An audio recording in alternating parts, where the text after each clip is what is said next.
जय भीम, नमो बुद्धाय। जय भीम दीपेंद्र बौद्ध जी। सबसे पहले आज आप ही जुड़े हैं और भी साथी धीरे धीरे जुड़ जाएं। उसके बाद एक बहुत ही ज़रूरी विषय है जिस पे आज बात करनी है। प्रेम सिंह जी भी जुड़ चुके हैं, अज़हर अली साहब भी जुड़ चुके हैं। आप सबका बहुत बहुत स्वागत।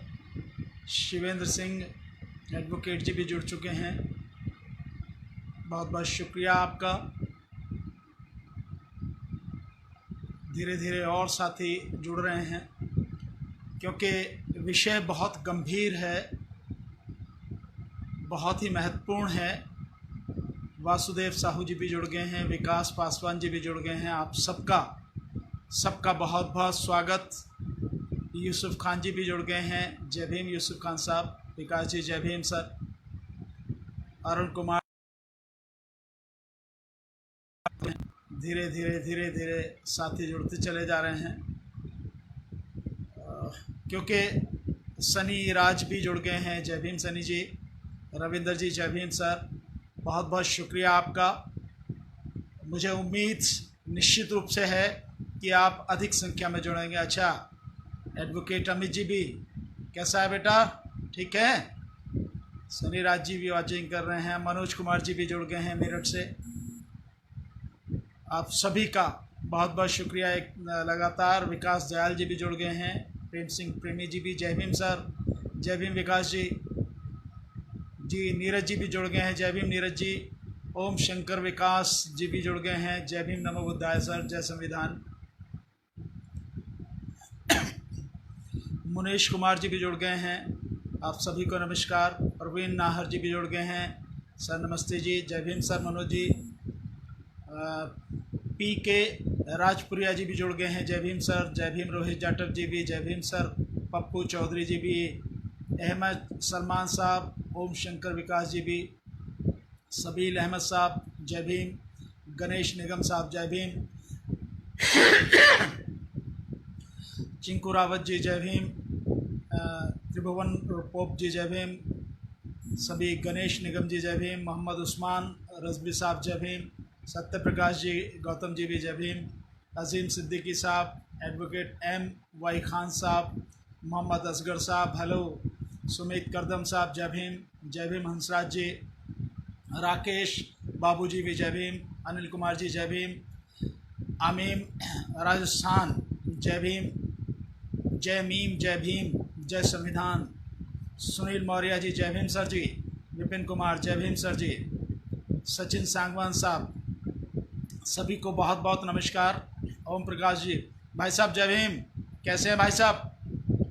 अब्बास सर जी भी, नितिन सर, विकास वर्मा जी भी जय भीम, प्रमोद कुमार जी भी जय भीम, विकास गोयल जी आपका नंबर है विकास दयाल जी, मैं नोट कर लूँगा इसको। विपिन जी जय भीम, सनी कुमार जी जय भीम, अपरिचित दक्षा जी भी thank you ji, thank you Aparichit ji, Vinay Kumar, मेघ जी, महेश्वरी जी भी, रफ़ीक खान साहब, आर बाग साहब, अच्छा बहुत, कैसे हैं बाग साहब, सुमित करदम साहब, राज रॉय साहब, मेघ जी, सदाफ अनवर साहब, नीरज वर्मा साहब, कुणाल आशु, अरविंद सरोज जी, प्रवीण कुमार जी जय भीम, सभी को जय भीम नमो बुद्धाय, आदाब, सत श्री अकाल, नमस्कार।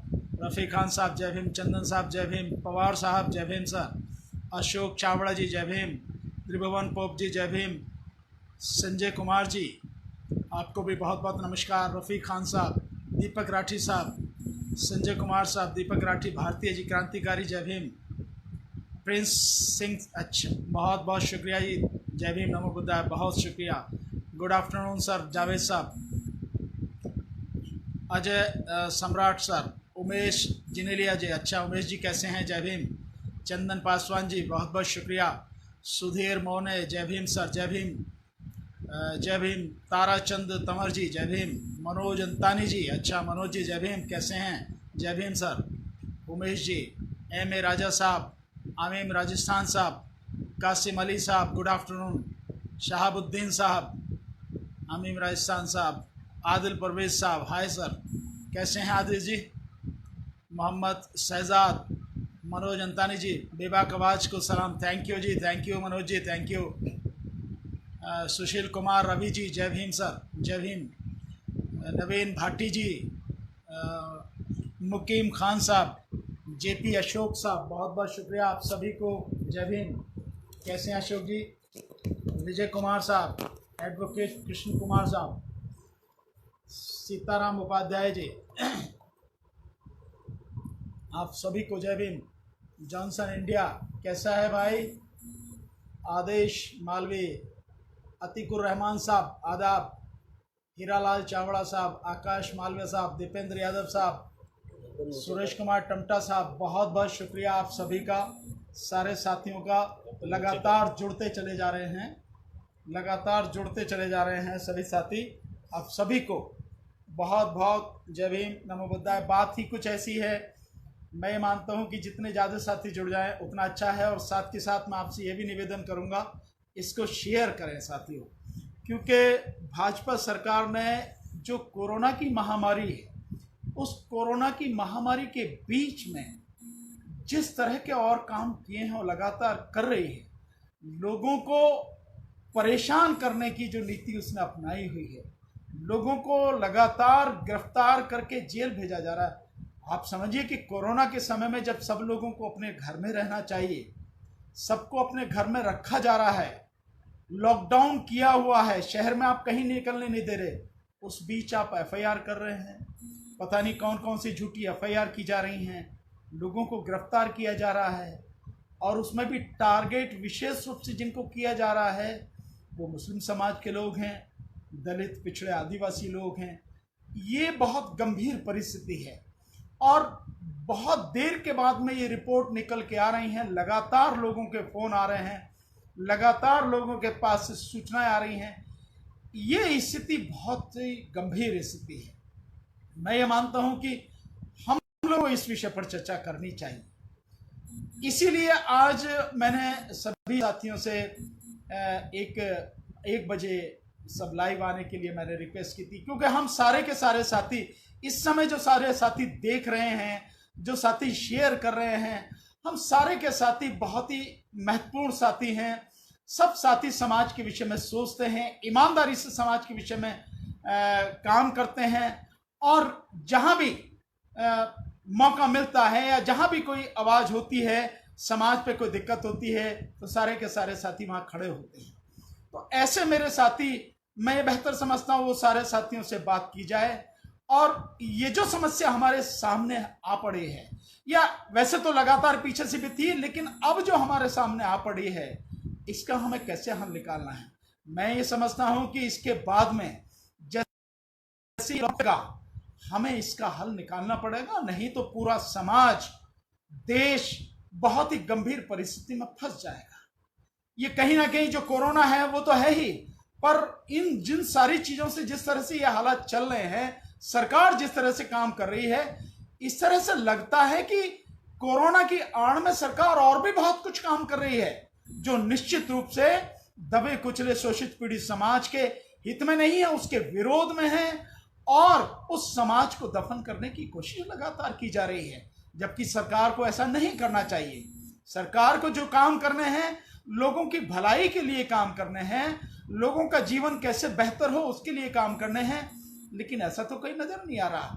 लगातार जिस तरह की चीजें हो रही हैं, दिल्ली में हिंसा हुई, दिल्ली में हिंसा होने के बाद ये कोरोना की महामारी हो गई और उसके बाद कई हजार लड़कों को, हजारों की संख्या में मुस्लिम समाज के लड़कों को घरों से पकड़ पकड़ कर जेलों में बंद किया जा रहा है।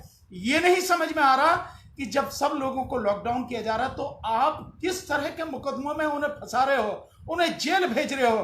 क्या यही लॉकडाउन है? क्या यही प्रधानमंत्री के लॉकडाउन का असली मकसद है? क्या इसीलिए लॉकडाउन किया गया है कि लोगों को फंसा हुआ? और इस सब के साथ साथ केवल इतना ही नहीं, आपने एक और स्थिति देखी होगी, मुझे बहुत दुख के साथ में कहना पड़ रहा है कि भारतीय सर्वोच्च न्यायालय, सुप्रीम कोर्ट ऑफ इंडिया ने एक ऐसा फैसला किया है, ये एक ऐसा काम किया है, मैं समझता हूं इससे ज्यादा शर्म की और कोई बात हो नहीं सकती।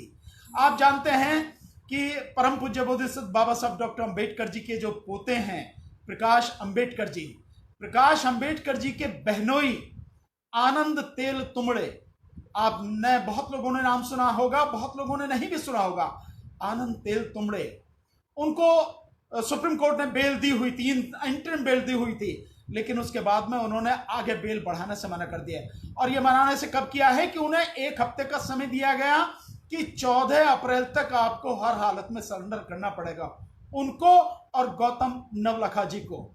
तो गौतम नवलखा जी और आनंद तेल तुमड़े साहब ये बड़े क्रांतिकारी सामाजिक समाज सुधारक और बड़े विचारक हैं। और आनंद तेल तुमड़े साहब ने तो लगभग 30 से ज्यादा जो शोध पत्र उन्होंने प्रकाशित किए हैं, किताबें लिखी हैं 30 से ज्यादा। उन्होंने IIM अहमदाबाद से मैनेजमेंट की डिग्री हासिल की, उसके बाद में IIM उसमें खड़गपुर वहाँ उन्होंने पढ़ाया, कानपुर में उन्होंने पढ़ाया। इस समय पूना जो यूनिवर्सिटी है उसमें मैनेजमेंट के प्रोफेसर हैं वो। और इसके अलावा दुनिया के कई देशों में वो कई यूनिवर्सिटीज में गए हैं, वहाँ लेक्चर दिए हैं। केवल भारत में नहीं, दुनिया में उनको जानते हैं। और बाबा साहब के विचारधारा को, बाबा साहब की क्रांतिकारी आंदोलन को दुनिया भर में फैलाने के लिए जो उन्होंने महती काम किया है उसका वाकई में कोई मुकाबला नहीं है। और ऐसे क्रांतिकारी हमारे योद्धा को, ऐसे क्रांतिकारी हमारे समाज सुधारक एक प्रोफेसर को सुप्रीम कोर्ट ने जमानत देने से मना कर दिया, कोरोना के समय में जमानत देने से मना कर दिया, और उनको कहा कि आपको 14 तारीख तक सरेंडर करना पड़ेगा। और सरेंडर उन्होंने किया 14 तारीख को, 14 अप्रैल को, जिस दिन परम पूज्य बोधिसत्व बाबा साहब डॉक्टर भीमराव अंबेडकर जी का जन्मदिन होता है। और आरोप क्या है उन पर? आरोप आप जानते हैं, भीमा कोरेगांव में जो हादसा हुआ था 2018 में, उसके बाद यलगार परिषद की जो मीटिंग हुई थी, यलगार परिषद की मीटिंग में एक झूठा केस बनाया गया। तो उसी झूठे केस में उनके ऊपर आरोप लगाया गया है कि उन्होंने प्रधानमंत्री नरेंद्र मोदी को मारने की साजिश रची है। मतलब आप देखिए कि एक प्रोफेसर, एक व्यक्ति जो समाज सुधार की बात कर रहा है, उस पे हत्या के आरोप की साजिश रचने का आरोप लगाया जा रहा है। और बिल्कुल झूठा केस, हर कोई जानता है कि झूठा केस है, उस केस में कोई तथ्य नहीं है। पूना की अदालत ने एक बार कह दिया था, इन्वेस्टिगेटिंग एजेंसी से जो SIT बनाई गई थी, कि इनके खिलाफ कोई केस नहीं बनता है, सो आप क्यों जबरदस्ती इन्हें गिरफ्तार करके ले गए? उन्होंने छोड़ दिया। लेकिन उसके बाद में वो केस NIA को जो ट्रांसफर हुआ, NIA की जो वो है अदालत है, उसके सामने उन्होंने 14 तारीख को सरेंडर किया। और धीरे आप स्थिति आप देखें कि इसमें सरकार का षड्यंत्र कितना भयानक है कि इस मामले में जो ये इस समय वर्तमान में महाराष्ट्र सरकार है, उद्धव ठाकरे जी जो मुख्यमंत्री हैं, इन्होंने इस मुकदमे पर एक टीम बना के और इस मुकदमे की एक तरीके से जांच करवा के करने का फैसला किया था। लेकिन उसी रात को ही जब उन्होंने देखा कि इस पे एक टीम बनाई जा रही है और सच सामने लाया जाएगा, और जिस सच में पकड़ा जाएगा कि ये पूरी की पूरी बीजेपी की साजिश है, बीजेपी और RSS की साजिश है इस देश के जो दलित समाज है उसको दबाने की, उसलिए उसके बाद में रात की रात में ही उस मुकदमे को वहां से NIA को ट्रांसफर कर दिया गया। NIA को इन्वेस्टिगेशन दे दी गई, महाराष्ट्र गवर्नमेंट भी देखती रहेगी। तो इन हालात में जब कोरोना की महामारी चल रही है, उस हालत में दलितों को फंसाया जा रहा है, दलितों को सताया जा रहा है, उनके खिलाफ मुकदमे बनाए जा रहे हैं और लगातार दलितों और मुस्लिमों को टारगेट किया जा रहा है। आपको ध्यान है साथियों, 2 अप्रैल का जो हादसा हुआ था, 2 अप्रैल जिसके विषय में 2 अप्रैल 18 में जो हादसा हुआ था, जिसमें हमारे करीब 15-16 जो नौजवान साथी हैं जिनकी हत्या कर दी गई थी।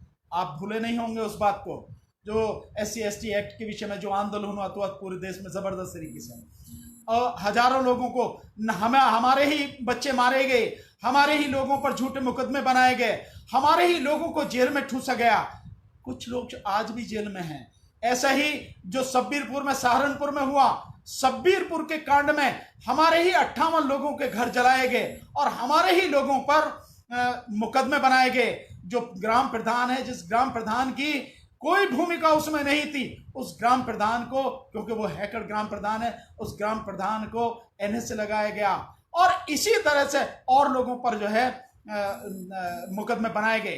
ठीक इसी तरह से फिर 9 मई 2017 को जो सब्बीरपुर के बाद में जो हालात हुए, उसमें फिर सैकड़ों लोगों के खिलाफ मुकदमे बनाए गए, जेल में भेजा गया। मतलब हम ही को मारा जाता है और हम ही पर मुकदमे बनाए जाते हैं।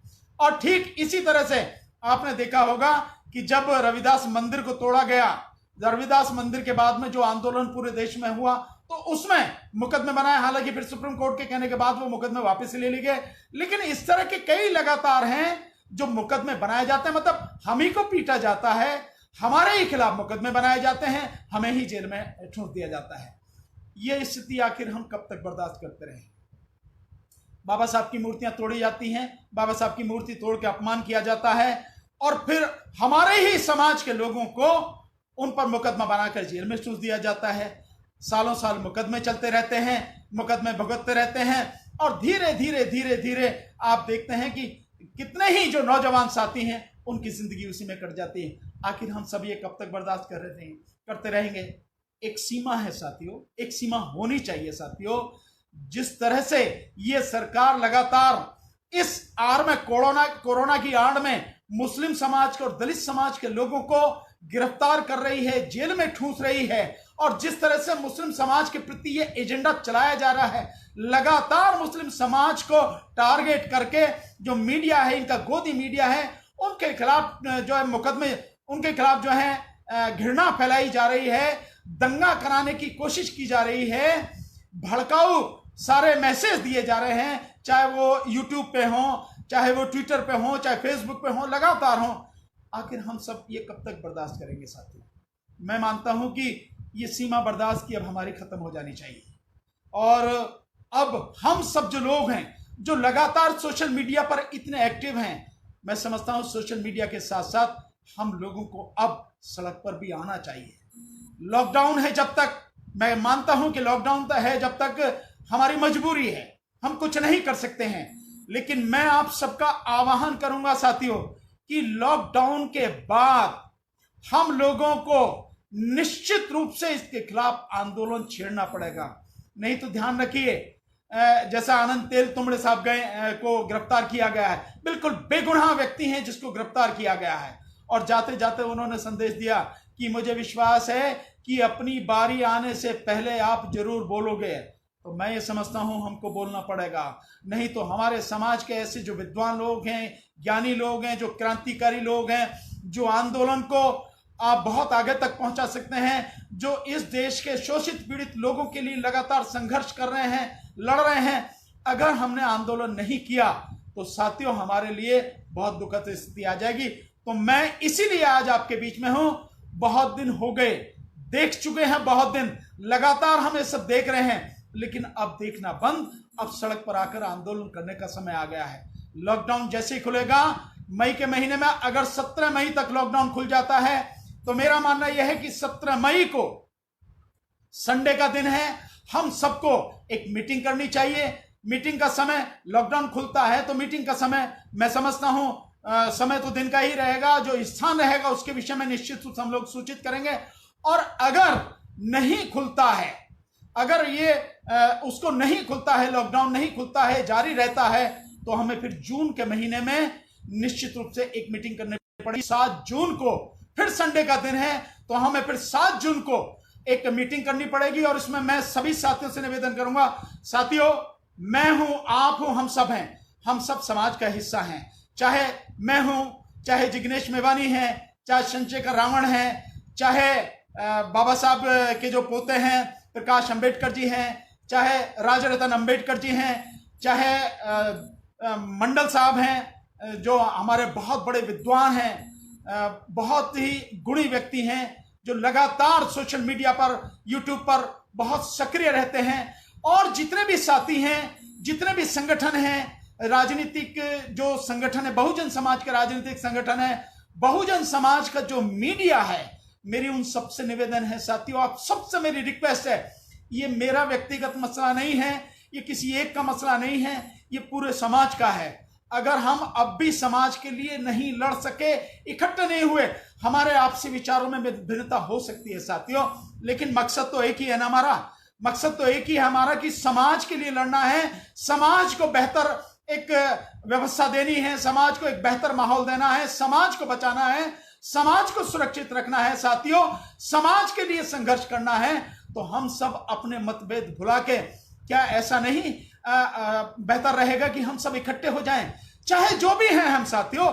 अगर हम सब इकट्ठे हो जाएंगे, मुझे पूरा विश्वास है कि जिस दिन हम इकट्ठे हो गए उस दिन इस समाज के ऊपर, इस दलित पिछड़े शोषित समाज के ऊपर, ये दलित मुस्लिम समाज के ऊपर, इस बहुजन समाज के ऊपर किसी की हिम्मत नहीं है कि कोई किसी तरह का अत्याचार कर सके, उसके खिलाफ एक उंगली भी उठा सके, आवाज भी उठा सके। तो मैं आपसे यही निवेदन करूंगा साथियों, अपनी अपने जो मत भिन्नता है उनको साइड में रख के जो समाज के हित के काम है उसके लिए हम लोग लगातार, बेहतर होगा कि इकट्ठे हो जाएं।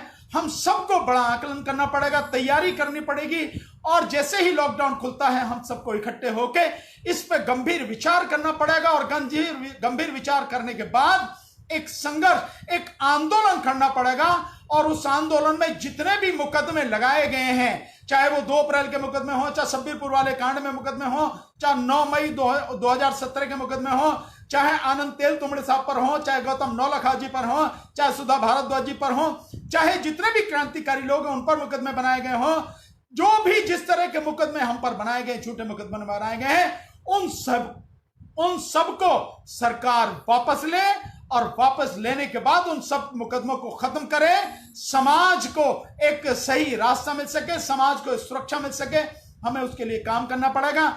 मैं पुनः निवेदन करता हूं, इस फेसबुक के, आज फेसबुक लाइव के माध्यम से मैं माननीय बहन जी मायावती जी से निवेदन करता हूं, मैं चंद्रशेखर रावण से निवेदन करता हूं, मैं जिग्नेश मेवानी से निवेदन करता हूं, मैं दिलीप मंडल साहब से निवेदन करता हूं, मैं राजरतन अंबेडकर जी से निवेदन करता हूं, प्रकाश अंबेडकर जी से निवेदन करता हूं, मैं जितने भी और हमारे जो साथी हैं, संगठन है, उन सब से निवेदन करता हूं, और विशेषकर बहुजन मीडिया जो है उस सब से निवेदन करता हूं, आइए सब लोग साथ आइए, हम सब लोग साथ मिलके एक जबरदस्त तरीके से एक संगठन बना के इकट्ठे होके समाज को इस दुख दर्द से, इस पीड़ा से मुक्ति दिलाने के लिए काम करें।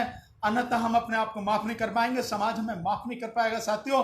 फिर हमारा समाज में लीडर बनना है या समाज को लीड करने की बात करना, सामाजिक सुधार की बात करना, राजनीतिक सुधार की बात करना, राजनीतिक पार्टियां बनाने का कोई मकसद नहीं है अगर हम समाज को सुरक्षित नहीं रह सकते। हमारे देखते देखते समाज के साथ सब कुछ होता चला जा रहा है और हम बिल्कुल असहाय से बैठे हैं। इसलिए मैं आप सबसे निवेदन करूंगा साथियों, आइए अपने सारे मतभेद एक साइड में रखते हैं और समाज के हित में जो काम है, कम से कम समाज की बात पर तो हम इकट्ठे हो सकते हैं, समाज की भलाई के लिए तो हम इकट्ठे हो सकते हैं। हम सब मिलकर काम करें।